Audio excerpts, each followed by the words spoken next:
Well, welcome, friends, to my favorite course in the program, the CDLDP program. It is called Contemporary Issues in the Community College. Now, why do you think I like that course? Basically because it allows you to be as au courant, if you don't mind a little French, as up-to-date as the community colleges are. One of the problems with writing, even the most immediately released something to the internet, the minute it is released, it's no longer as accurate. So by dealing with a course that does issues, we can use a variety of strategies to keep you at the cutting edge. So you're going to find, as with many CCLDP courses, now we are doing a unified syllabus. That's okay, up to a point. Some of the folks who have input to that syllabus tend to be overly verbose, if I may say. That's not the right word, because they put in too many readings, a lot of which could be done more efficiently in other ways. So what I will do, as I've said this to several of you before, please practice skimming and scanning. You will also find that since your generation is a very visual generation, I have added a number of PowerPoint sets to it. Don't have to do anything with most of them unless you want to use them as enrichment for the 5 short papers you're going to be writing across the course. The other thing I'm going to do, and there's a deliberate reason why I'm doing this, I will be sending you enrichment material. In fact, you already have the first piece of that enrichment material. Specifically, there's a national research organization released a paper in December of 2009 that tries to establish a conceptual framework for the community college of the 21st century. It's more up to date than Cohen and Brower, not as broad, but it deals with David Boehm's material. Yes, you're reading in the first module. David is the political vice president for politics at the American Association of Community Colleges. David tried to give you issues. That has some issues. You can do some thinking about how the two work together. Come second module, I'll be sending you another piece that enriches what you're doing, looking at what a number of the experts, many of whom you know from having read their material, were asked to answer 8 core questions about the community college of the 21st century. Now, that's not in any of your readings, that's not in Cohen and Brower, but it's something that you might find useful. How would you find it useful, you might ask? Well, you're about a year away, maybe a little less than a year away, to be thinking about writing your comprehensive exams. The procedure, in case you're not familiar with it, is very simple. You will take a course called EDHE 611. It used to be a very different course. Now it is a course that allows you to build your problem statement, build annotated bibliography, a concept map, forget the name of that other organization, where you have to go to get permission to do the dissertation you're doing in case it involves any human subject, IRB board. And the 2 most important things you get out of that are your fully approved concept paper and you're walked through a simulation of writing your comprehensives. Everything that I give you will in some way impact on your writing of your comprehensives.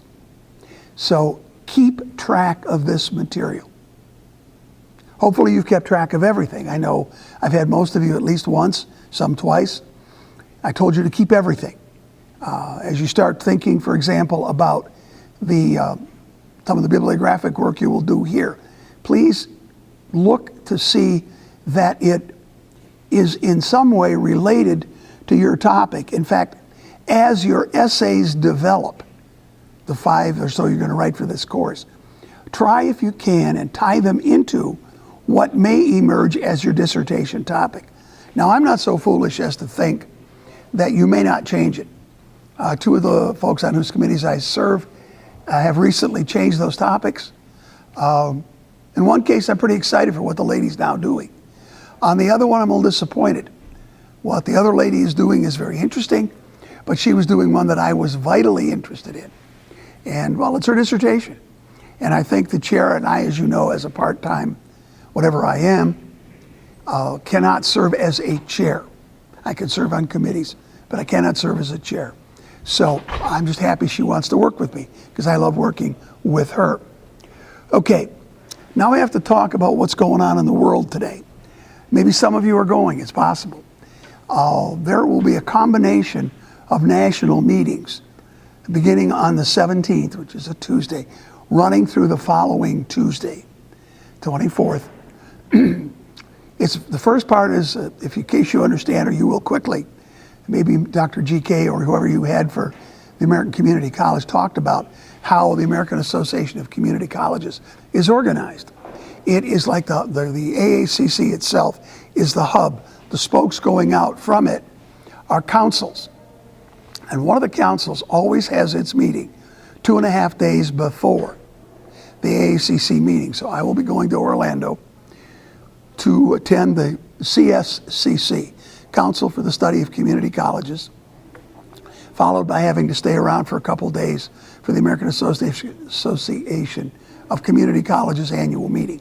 Didn't want to do that, but GK is a rather well-recognized expert, and she's also a very persuasive supervisor. She said, we're doing a presentation, you all will be there.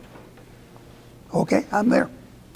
What that means is I may not be as accessible as I normally am, nor will I be communicating with you as much as I usually do through that first module. That's why you have already received several mailings from me, just because I'm a little obsessive compulsive, as you know, about making sure you have all the information that you need.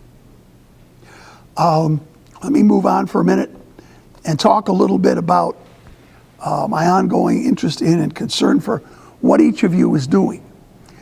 You're now a full year, maybe a year and a half into your programs. You should begin by now to be focusing down on the areas of the community college in which you wish to work and the topic within the area that you plan to research. As I look at most of you, a lot of student services folks in this cohort, and there may be some others, I'm not that clear. As I get almost a new cohort every semester, it becomes difficult to keep track of what everybody's doing.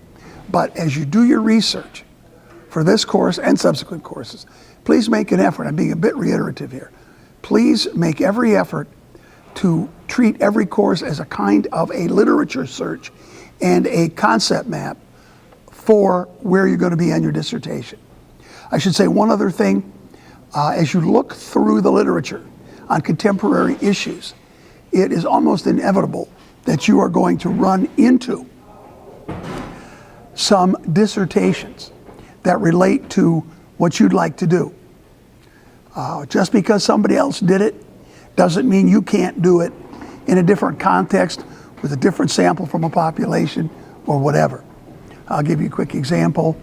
A young man that I've had as an undergraduate and have been sort of informal advisor to in his master's program is now at one of our, I won't call them a competitor, but Shenandoah University also has a doctorate which has a community college focus. And he wants to do a study of shared governance, which is a good thing. Our point with that simply is, we get a little traffic here, I apologize. He saw a dissertation that was done in the state of Virginia, which by the way is where Shenandoah is located. But that's not a big deal. I gave him suggestions about moving into doing the study in his home state of West Virginia, or because of the unique structuring of community colleges in Pennsylvania, perhaps he should choose as a sample 3 of the larger Pennsylvania community colleges, because there's one rather unique thing about them. They're unionized. And that does have a role to play, believe me, having worked in a school that tried to do both, be shared governance and unionized. You had yourself a bit of an issue. Okay, as I told you in the material you're working with, this YouTube material usually lasts 8.5 to 10 minutes, and I'm just about coming up on 10 minutes. I really look forward to working with you.